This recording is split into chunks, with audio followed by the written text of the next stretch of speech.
Gulf, high waves from Alex still slowing down efforts to clean up the oil spill.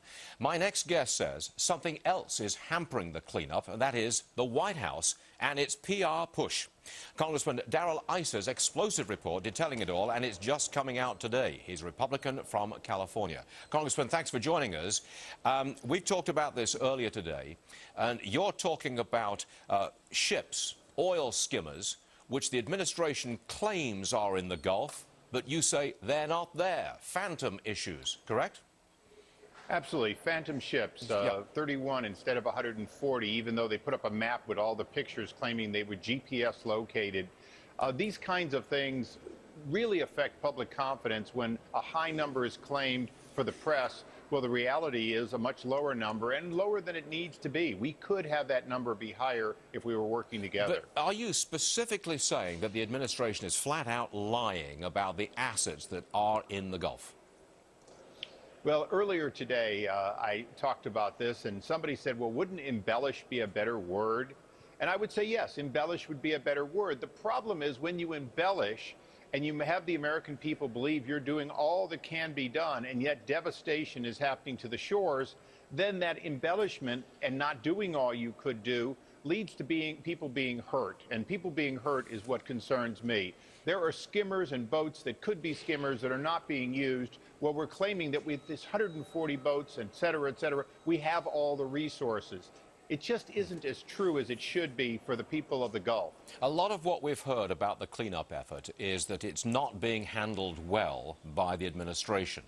Now, you're a Republican, the administration is Democrat. Is there an element of politics here? Are you attacking this because of politics? No, not at all. The fact is, the failures in the bureaucracy that failed during Katrina are the same failures now. I didn't defend President Bush for the failures in Katrina because he didn't break through the system and make it work.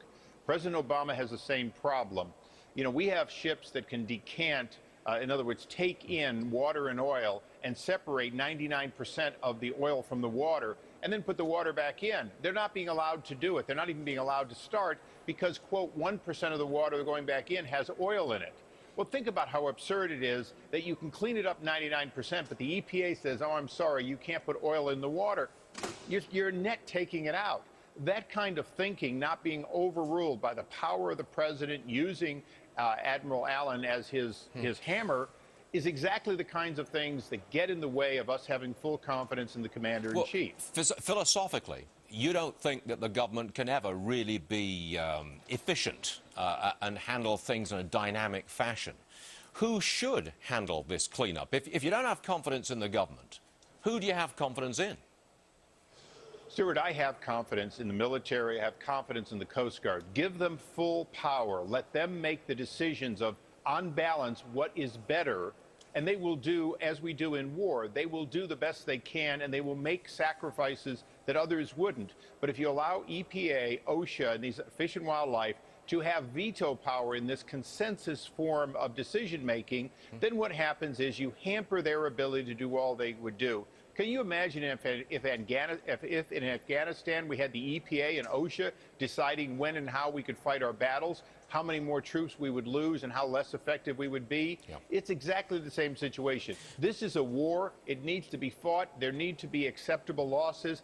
Admiral Allen is not being allowed to do that, so he's doing what he can do after he's told, and Admiral Watson told us this personally, there's a consensus form of government there that includes all the environmental agencies. Congressman, can I just switch subjects for a moment? Earlier on this program, we were talking about the War Powers funding bill that's going to be voted on shortly, and there's a whole list of add-on provisions to it. Now, one of those provisions would make it so that the budget would be deemed to have passed. Even though it's not passed and there's not been a vote on the budget, this small provision added on to the War Funding Act would deem the budget to have passed. Now, what do you think about that? Well, we're not willing to do a budget for the first time since the Budget Act of 1974 was passed. We're not willing to pay for additional plus-ups we wanted to do, including the one they did today and the one they did earlier in the week.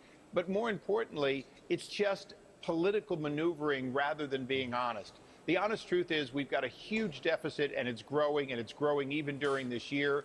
why not be honest and say, we're Democrats, we believe that spending money and expanding government is good for the people. At least honestly say that. It's a difference of opinion, and it wouldn't change one vote. At the end of the day, we think government's too big. They don't. Just a minute ago, I had a Democrat from the other side of the aisle on the program. I asked him about deeming as passed the budget. He said both sides of the aisle, Republican and Democrat administrations, had done it in the past. How about that?